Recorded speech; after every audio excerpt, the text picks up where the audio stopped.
Salam, bienvenue sur ma chaîne Fafa sa pop et ses dramas. Je suis ravie de vous retrouver pour cette toute nouvelle vidéo, surtout que cela faisait un moment que je n'en avais pas sorti. Alors j'en profite pour vous remercier infiniment pour votre fidélité. Croyez-moi, de savoir que vous êtes toujours présent, que vous m'attendez pour la sortie de mes nouvelles vidéos, cela m'encourage fortement à poursuivre. Alors pour cette toute nouvelle vidéo, je vous ai préparé des avis dramas sur ceux que j'ai pu visionner dernièrement. Et pour ceux dont le visionnage remonte à un peu plus longtemps, je vous ai préparé des avis un peu plus courts que je mettrai à la fin de cette vidéo. Alors c'est parti pour mes avis sur les dramas que j'ai pu visionner dernièrement. Katja! Premier drama dont je souhaite vous parler, il s'agit d'un drama chinois. Ce drama, c'est Les filles de Madame Li. Les filles de Madame Li est un drama qui date de cette année 2025, qui compte 36 épisodes d'environ 50 minutes et il est disponible sur la plateforme Netflix. Mais de quoi parlent les filles de Madame Li? Alors les filles de Madame Li racontent l'histoire de Madame Li, une veuve qui est à la tête d'une famille de 5 filles, plus une fille qu'elle considère comme étant la sienne, mais c'est une fille adoptive. Alors il faut savoir que l'histoire se passe sous la dynastie Song, sous le règne de l'empereur Renzong, donc c'est entre 1022 et 1069. Et Madame Li, voilà, va essayer en tant que femme de faire sa place en tant que commerçante dans une ville où elle va vouloir vivre avec ses filles. Alors l'histoire commence par Madame Li justement qui débarque dans cette ville, je crois que c'est la ville de Bianjing, et elle y va pour y retrouver sa fille cadette qui elle est déjà mariée et qui est mariée à un homme influent. Sauf que lorsqu'elle va arriver, rien ne va se passer comme prévu et sa fille cadette ne voudra pas l'accueillir. Alors Madame Li, elle a un fort caractère, mais un cœur très tendre et en fait son désir le plus cher, c'est de marier ses 5 filles. Alors, dans ce drama, vous allez être embarqué dans plusieurs romances, puisque le drama est divisé en plusieurs parties. Et en fait, ces parties correspondent aux romances de chacune des filles de Madame Li. Alors, chacune de ces filles a un caractère à elle. Donc, il y a la fille cadette qui est mariée, qui, elle, a un mari volage. La première, l'aînée, elle, est veuve, tout comme sa mère Madame Li. Et donc, elle est très introvertie, très timide. Vous avez la troisième, qui, elle, est intrépide, elle a un caractère bien trempé. La quatrième est plus fleur bleue, un peu plus rêveuse. Et la dernière, alors elle, c'est une tigresse. Elle, il ne faut pas toucher à sa famille. Donc, si vous aimez les 4 filles du Docteur March, croyez-moi, Les filles de Madame Li est un drama qui est totalement fait pour vous, sauf que c'est à la version chinoise. Donc pour ce drama, je me suis vraiment beaucoup amusée. Il y a beaucoup de scènes très drôles, des scènes un peu plus touchantes aussi. Mais c'est un drama qui rend hommage aux femmes, surtout aux femmes seules, à leur résilience, à leur ténacité. C'est un drama aussi qui fait honneur à la sororité, et puis aussi qui met en avant les liens du cœur qui sont parfois plus forts que les liens du sang. Voilà, donc il y a des histoires, des romances qui m'ont un peu plus captivée que d'autres. Je pense notamment aux 2 dernières. Même la première aussi, j'ai trouvé que l'histoire était très touchante, la fille aînée qui est veuve. Donc voilà, vraiment pour toutes ces raisons, je vous encourage à aller voir Madame Li, qui est disponible sur la plateforme Netflix. Allez-y, foncez! Autre drama dont je souhaite vous parler, et là il s'agit d'un drama coréen et c'est mon coup de cœur de cette année 2025. Ce drama, c'est La Voix du droit. La Voix du droit est un drama coréen qui date de cette année 2025, qui compte 12 épisodes d'environ 1 heure et qui est disponible sur la plateforme Netflix. Alors, dans La Voix du droit, on suit l'histoire de jeunes avocats fraîchement diplômés et qui viennent d'être embauchés dans un grand cabinet d'avocats associés. Alors, parmi ces jeunes avocats, il y en a une qui se démarque. Son nom, c'est Kang Yoo-min. Et Kang Yoo-min, c'est une jeune avocate vraiment talentueuse, très réfléchie et qui va devoir faire ses preuves auprès de son mentor, Sang Eun-kyun. Alors, j'ai adoré La Voix du droit. 12 épisodes, pour moi, ça m'a semblé très, très court. Alors, La Voix du droit, c'est une série juridique, un peu à la Ali McBeal, hein, pour ceux qui ont connu cette série. Et en fait, pour chaque épisode, vous avez une affaire qui est traitée au tribunal. Et à chaque fois, donc, vous avez notre jeune avocate et son mentor qui vont devoir défendre une personne. Alors, il y a plusieurs thématiques qui sont abordées. Au cours de ce drama, vous avez des violences domestiques, vous avez les violences faites envers les femmes, le harcèlement sexuel. Vous avez aussi, alors ça c'est quelque chose que j'avais pas vu forcément dans d'autres séries, qu'elles soient asiatiques ou autres, mais vous avez aussi la violence faite envers les animaux. D'ailleurs, cet épisode-là m'a déchiré, insupportable à regarder. Vous avez aussi le handicap mental qui est abordé. Enfin, il y a vraiment plusieurs thématiques qui vont être abordées tout au long de ce drama. Et ce qui est bien dans La Voix du droit, c'est que alors à chaque fois, il y a un verdict qui va être rendu et les scénaristes ont toujours veillé à rendre un verdict juste, mais qui reste dans le cadre de la loi. Et c'est en ça que le drama est totalement réussi. Alors vous avez un soupçon de romance pour le couple principal. J'aurais aimé que ça soit un peu plus approfondi, mais bon, on va dire que c'était une série juridique, donc on n'est pas resté là-dessus. Alors vous avez les seconds rôles qui, eux, ont droit à leur histoire, à leur romance, donc voilà, on va dire que ça rattrape un peu. Mais pour le coup, je pense que ce drama mériterait vraiment une seconde saison, parce que c'est le genre de drama qui peut avoir plusieurs saisons, étant donné qu'il s'agit d'affaires juridiques. Vous avez aussi l'histoire personnelle de chacun des personnages, hein. Le mentor, l'avocat là pour lequel travaille notre héroïne, il a une histoire personnelle assez forte puisque c'est un homme divorcé qui a un souhait très fort d'être père. Et en fait, son fils, c'est son chien. Donc, il le considère comme son enfant. Donc, c'est vraiment très, très touchant. Et puis, vous avez notre héroïne qui, elle, a une sœur jumelle qui est malentendante.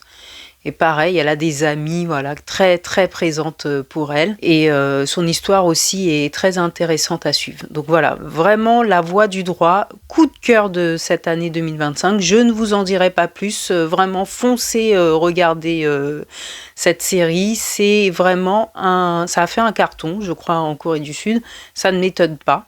Voilà, moi la fin, elle me paraît, pour moi elle me va. Mais je vous assure que je serai partante pour une deuxième saison. Voilà, donc si vous voulez voir ce drama, je vous le conseille fortement. Autre drama dont je souhaitais vous parler, là il s'agit d'un BL coréen, et c'est vrai que les BL j'en regarde de moins en moins parce que j'en trouve vraiment très peu de bonne qualité. Et ce BL, c'est Issue in Class 2. Issue in Class 2 est un drama coréen qui date de cette année 2025, qui compte 10 épisodes d'environ 45 minutes, et ce drama est disponible sur la plateforme Viki. Mais de quoi parle Issue in Class 2 ? Le drama raconte l'histoire d'un lycéen ordinaire, Issue, qui se revendique pourtant comme étant un expert des relations amoureuses. D'ailleurs, il conseille tous ses camarades sur leurs relations, il se revendique tel quel. Mais la vérité est tout autre, puisque Issue n'a jamais eu de relation amoureuse. Et en plus, s'y cache un lourd secret, celui d'être secrètement amoureux de son meilleur ami, Chun Young. Un jour, un jeune lycéen, Kim So-young, va venir s'installer à côté de chez Issue. Ce que Issue ne sait pas, c'est que ce jeune lycéen, pourtant timide et introverti, est secrètement amoureux de lui. Alors par un quiproquo, Issue va être amené à aider Kim So-young et cette aide va les rapprocher de manière totalement inattendue. Alors, il faut savoir que Issue in Class 2 est un drama qui m'a captivée autant qu'il m'a agacée. Alors je m'explique. C'est un drama, bien sûr, basé sur un triangle, un pseudo-triangle amoureux, on va dire. Et en fait, ce qui m'a le plus agacé dans ce drama, c'est que Issue ne dit jamais vraiment ce qu'il pense. Et cela crée des quiproquos immenses. Et en fait, ça va rythmer tout le drama. Mais au-delà de ça, c'est un personnage auquel vous allez vraiment vous attacher parce qu'il est très touchant. J'ai adoré sa relation avec ses sœurs, vraiment une petite mention à sa sœur qui a des histoires d'amour tout le temps. Tous les jours, elle tombe amoureuse. J'ai adoré cette sœur-là. Et voilà, donc vraiment, Issou, c'est un personnage auquel on finit par s'attacher, même s'il est vraiment très, très agaçant. Mais ce que j'ai aimé dans ce drama, c'est que c'est un drama très réaliste, puisque ça raconte l'histoire finalement d'un jeune homme qui craint de révéler son homosexualité à ses proches et qui craint de briser son amitié avec son meilleur ami dont il est secrètement amoureux. Et puis le drama est assez poétique parce que Issou, il est vraiment passionné par les étoiles et à chaque épisode, en fait, on va faire référence aux étoiles, aux astres. Donc j'ai trouvé ça vraiment pas mal. En plus, les OST sont vraiment de qualité. Il y en a plusieurs d'ailleurs que j'ai enregistrés dans ma playlist. Et puis quand on regarde le personnage de Kim So-young, c'est pareil. Il est comme Issou. Il est trop timide, il n'ose pas révéler ses sentiments. Et en fait, ce BL m'a fait penser à Light on Me, que j'avais beaucoup aimé. Donc voilà, vraiment c'est un drama que je vous conseille fortement, qui est très touchant, avec une fin qu'on attend vraiment impatiemment, hein, mais il faut vraiment avoir regardé les 10 épisodes pour arriver au bout de cette intrigue. Et donc si vous voulez le voir, donc rendez-vous sur la plateforme Viki. Alors pour le prochain avis, on change totalement de catégorie, et là je remercie ma petite sœur, qui elle est passionnée d'animé. D'ailleurs je vous mets son compte Instagram quelque part par là. Voilà, n'hésitez pas à aller la suivre. Et donc ce drama, c'est pas un drama, c'est un animé. Il est japonais et son nom c'est Silent Voice. Silent Voice est un animé japonais qui est disponible sur la plateforme Crunchyroll et il dure 2h05. Mais de quoi parle A Silent Voice? Alors A Silent Voice est un animé qui raconte l'histoire de deux êtres qui sont en grande souffrance. Alors pour commencer, vous avez Nishimiya qui est une jeune fille timide et qui vient d'être transférée dans une école. Dans cette école, elle y fait la rencontre d'Ishida, un élève assez turbulent et qui a son groupe d'amis. Alors dès le début, Nishimiya va vouloir être amie avec Ishida. Mais l'entreprise va s'avérer très difficile parce que Nishimiya a du mal à communiquer avec ses camarades. En effet, Nishimiya est malentendante. Alors, ce qui va être au début quelque chose qui va provoquer chez ses camarades de l'empathie, va très vite se transformer en quelque chose qui va agacer finalement ses amis, qui ne seront pas forcément ses amis. Et cela va donner lieu à des situations d'humiliation et qui vont se transformer au fur et à mesure du temps à des faits de harcèlement. Alors tous ces faits de harcèlement vont être initiés par Ishida, qui est le jeune garçon avec qui Nishimiya voudra absolument être ami. Et cela va aller très loin puisqu'il va lui arracher ses appareils auditifs, il va lancer son cahier avec lequel elle communique, c'est son seul moyen de communication avec ses camarades, il va lancer ce cahier-là dans un étang. Enfin, tout va être fait pour que Nishimiya renonce au fait d'être amie avec lui. Mais en fait, elle y renoncera jamais. Et donc, au final, Nishimiya va donc quitter l'école et là, tous les regards accusateurs vont se tourner vers Ishida, à raison. Mais sauf qu'il n'était pas seul dans cette histoire, puisque les autres camarades aussi prenaient part à cet harcèlement. Et donc les années vont passer, et là on va retrouver Ishida qui a grandi, maintenant qui est un jeune adolescent, et on va se rendre très vite compte que Ishida est totalement isolé, qu'il est coupé de ses camarades. D'ailleurs, dans l'animé, tous ses camarades ont une croix sur le visage, donc c'est très bien illustré, puisque Ishida a mis une croix sur son amitié avec ses camarades qui l'ont totalement rejeté suite à cette situation de harcèlement. Et en fait, il est totalement coupé du monde, et là, il va penser au suicide. Voilà, l'animé démarre comme ça. Et en fait, ce qui va l'empêcher de mettre fin à ses jours, c'est de repenser à Nishimiya Et là, il va se donner une mission, celle de retrouver cette jeune fille pour lui présenter ses excuses. Alors vous l'aurez compris, hein, c'est un animé qui est très puissant, hein, si je reprends les mots de ma sœur, effectivement. C'est un drama puissant puisqu'il aborde des sujets vraiment très difficiles, que sont le harcèlement, le suicide, le manque d'estime de soi. Et tout cet animé raconte cela et va vous faire passer par diverses émotions.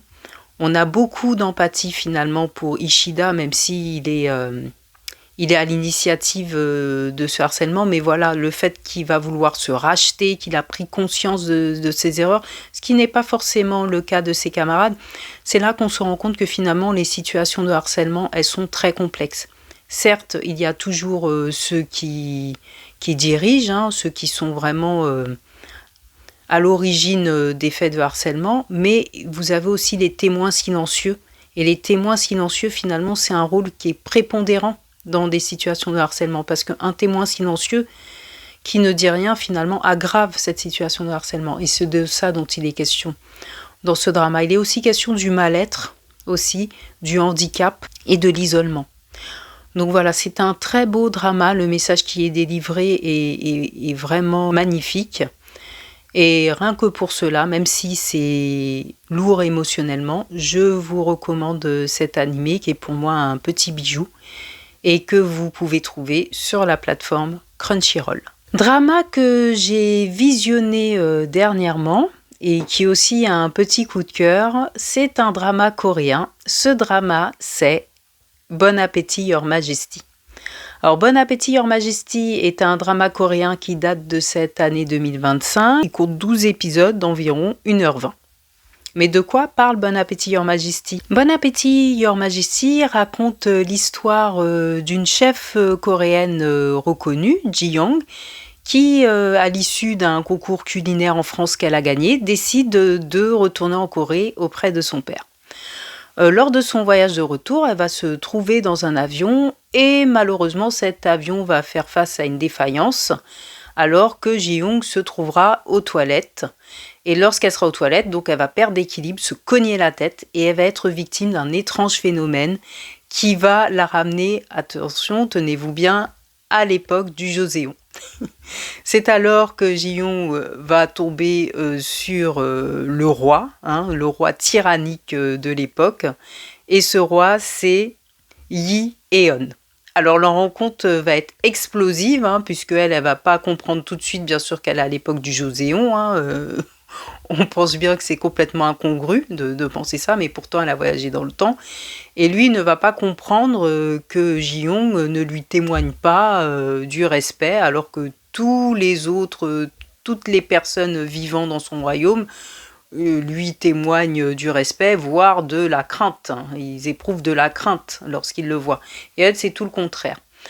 Donc, par divers rebondissements, Ji-young va se retrouver prisonnière de ce roi et elle va devenir la cuisinière en chef de ce roi tyrannique qui, au final, va se révéler être un fin gourmet. Alors, j'ai adoré l'histoire de Bon Appétit Your Majesty. Pourquoi ? Parce que c'est un drama culinaire. D'ailleurs, le titre le dit bien, Bon Appétit Your Majesty. Voilà, donc dans chaque épisode, vous avez une recette qui est présentée par la chef Ji-young. Et en fait, on montre les différentes étapes de cette préparation. Alors bien sûr, il y a un fil conducteur, puisqu'on est à l'époque du Joseon. Il y a des complots. Certaines personnes souhaitent faire tomber ce roi tyrannique. Mais voilà, le drama est vraiment axé sur le côté cuisine. Bien sûr, il y a la romance. Mais c'est en ça que j'ai trouvé que ce drama se démarquait des autres, puisqu'on reste vraiment axé sur la cuisine. Et en ça, moi, j'ai trouvé que c'était fantastique, parce que ça m'a permis de découvrir de nouvelles recettes, revisiter à la française, on met à l'honneur aussi la cuisine française, mais aussi avec des produits nobles issus de Corée du Sud. Donc en ça, j'ai trouvé ça, le drama, passionnant. Alors, je l'ai regardé alors qu'il était en cours de diffusion. Et heureusement, parce que c'est vrai que les épisodes durent quand même 1h20. Donc si vous n'êtes pas passionné par la cuisine, je vous déconseille d'aller voir ce drama. Mais en tout cas, moi, j'étais totalement conquise. J'ai été subjuguée par le jeu d'acteur de Lee Chi-min, je crois que c'est son nom, j'espère ne pas me tromper. L'acteur principal qui joue le rôle du roi. Moi, je l'avais découvert dans Crash Course in Romance. J'avais même fait une vidéo là-dessus. Et là, en tant que roi, révélation. C'est vrai que dans Crash Course in Romance, je trouvais que son jeu d'acteur était on voyait qu'il débutait. Mais alors là, vraiment, ça lui colle à la peau. Hein, les rôles d'époque, vraiment, allez-y les scénaristes, donnez-lui tous les rôles qu'il faut, parce qu'en roi tyrannique, je l'ai trouvé fantastique. Yuna, toujours adorable, j'adore cette actrice. L'alchimie entre les deux personnages a super bien fonctionné, donc voilà, vraiment un petit coup de cœur ce drama, je vous le conseille, il est disponible sur la plateforme Netflix. Pour les autres dramas que j'ai visionnés, alors le visionnage remonte à un peu plus longtemps, donc je vous ai préparé des avis courts parce que ce sont quand même des dramas qui m'ont intéressé et dont je souhaitais vous parler. Alors je vais commencer avec un drama chinois qui s'appelle Prisonnier de la beauté. Alors ce drama, je l'ai regardé uniquement pour l'acteur principal, hein, celui qui avait joué dans The Long Ballad, hein, le rôle du second lead. Honte à moi parce que je n'ai pas son nom, mais vous l'aurez reconnu. De toute façon, je vous mets l'affiche là. Et Prisonnier de la beauté, en fait, c'est un drama chinois qui raconte l'histoire de deux clans en fait qui sont ennemis. Et en fait, pour éviter que ces deux clans entrent en guerre, on va décider de marier en fait le descendant d'un des clans avec une des filles de l'autre clan. Sauf que normalement, il ne devait pas se marier avec cette jeune femme, il devait se marier avec la sœur de cette jeune femme. Mais bon, elle va prendre sa place, hein, parce que sa sœur, elle est secrètement amoureuse de son garde, donc elle va laisser sa sœur vivre son histoire, et elle va partir dans l'autre clan. Et donc ça va être très compliqué, parce que lui, il aura absolument pas confiance en elle, et elle, en fait, son but, c'est que lui ait confiance en elle. Et en fait, elle va très vite tomber amoureuse de lui, et voilà, c'est un drama qui a une romance vraiment très intéressante, puisque c'est Enemies to Lovers, l'alchimie incroyable entre les deux acteurs, beaucoup de rebondissements, vous avez des personnages secondaires auxquels vous allez beaucoup vous attacher, et puis pareil, hein, des complots, tout va être mis en œuvre hein, pour séparer ce couple, hein, qui va mettre du temps à se faire confiance l'un et l'autre. Mais voilà, Prisonnier de la beauté, vraiment drama chinois que je recommande. Ensuite, j'ai vu le film Méli-Mélo amoureux. Alors, si vous recherchez une comédie romantique sans prise de tête, je vous recommande Méli-Mélo amoureux que vous trouverez sur la plateforme Netflix. Alors, j'ai pas dit Prisonnier de la beauté, c'est sur Viki. Voilà. Alors, Méli-Mélo amoureux, donc c'est un film coréen qui dure 2 heures. Et donc, c'est avec l'actrice qui avait joué dans Twinkle Watermelon. Que j'avais adoré. Et donc voilà, c'est très simple, c'est une jeune fille qui a les cheveux frisés et qui veut être populaire et qui est secrètement amoureuse du garçon le plus populaire du lycée. Et donc elle va rencontrer, alors qu'elle va plonger, elle habite à Busan, hein, donc elle aime bien faire de la plongée, nager. Lors d'un de ces après-midi de plongée, elle va faire la rencontre d'un jeune homme qui va s'avérer être son nouveau camarade de classe et dont elle va se rapprocher. Et voilà, c'est un triangle amoureux, mais vraiment très simple, très belle histoire d'amour. Il y a quand même l'histoire personnelle du jeune homme qui est assez touchante, mais qui n'a pas forcément été creusée dans ce drama. C'est vraiment un drama feel good, voilà, qui préfère rester sur les liens d'amitié, sur la romance. Je trouvais que c'était un peu dommage. Mais voilà, si vous cherchez une belle romance sans prise de tête, Méli-Mélo amoureux. Ensuite, un BL thaïlandais que j'avais regardé il y a un moment, que ça s'appelle Boys in Love. Alors, il est disponible sur la plateforme YouTube. Boys in Love, il n'y a pas plus green flag que ce BL. J'ai adoré. Vous avez 3 couples. Vraiment, tout est positif dans ce drama. C'est que de la bonne morale, que des beaux messages. Vraiment, je n'ai rien à dire de négatif sur ce drama. Je n'ai fait que sourire tout du long de ce drama. Alors l'histoire est très simple, en fait vous avez un premier couple, donc c'est un jeune homme qui vit avec ses frères et sœurs, ses parents sont divorcés, il travaille beaucoup pour pouvoir payer ses études, son rêve c'est de partir à l'étranger. Il va donner des cours à un autre camarade de classe qui lui est issu d'une famille plus aisée. Et voilà, les deux vont se rapprocher, tomber amoureux, et puis vous avez d'autres couples, mais vraiment j'ai adoré ce drama, un petit drama bonbon sur YouTube. Et puis pour finir, donc je vais vous parler de K-pop Demon Hunters, hein, parce que c'est un film dont on a beaucoup parlé. Alors je suis assez mitigée pour K-pop Demon Hunters. En fait, si vous vous intéressez à la K-pop, oui, ce drama va vous parler parce que vraiment il est question de ça. Il y a beaucoup de chansons. L'histoire, elle est assez intéressante puisque c'est une jeune fille qui est mi-humaine, mi-démon et qui n'ose pas révéler sa véritable identité de peur de se faire rejeter par ses amis avec qui elle chante. Et pourquoi je suis mitigée, c'est parce que tout simplement la fin ne m'a absolument pas plu. Après ça, c'est un goût personnel. Je comprends le succès. Les OST sont vraiment bien. C'est vrai que ce sont des chansons qui restent en tête. Mais voilà, c'est plus un divertissement qu'autre chose. Voilà, je vous le conseille si vous voulez passer un bon moment. Je sais qu'il y a plusieurs versions. Il y a aussi la version karaoké. Donc voilà. Et j'ai oublié un drama. Alors c'est The Legend of a Female General qui est sur Viki. Alors ce drama, je l'ai regardé pareil que pour Prisonnier de la beauté pour son casting.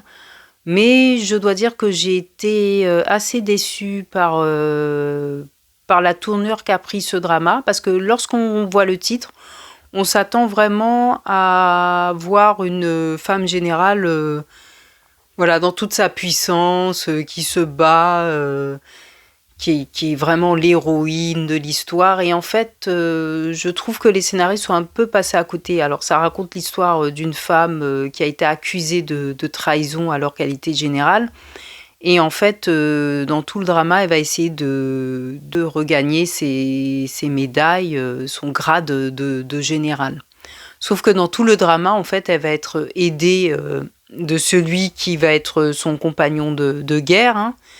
Et on a l'impression que c'est plus lui, voilà, qui est le héros du drama. Et pourtant, le drama s'appelle The Legend of a Female General, donc je m'attendais à quelque chose de plus épique.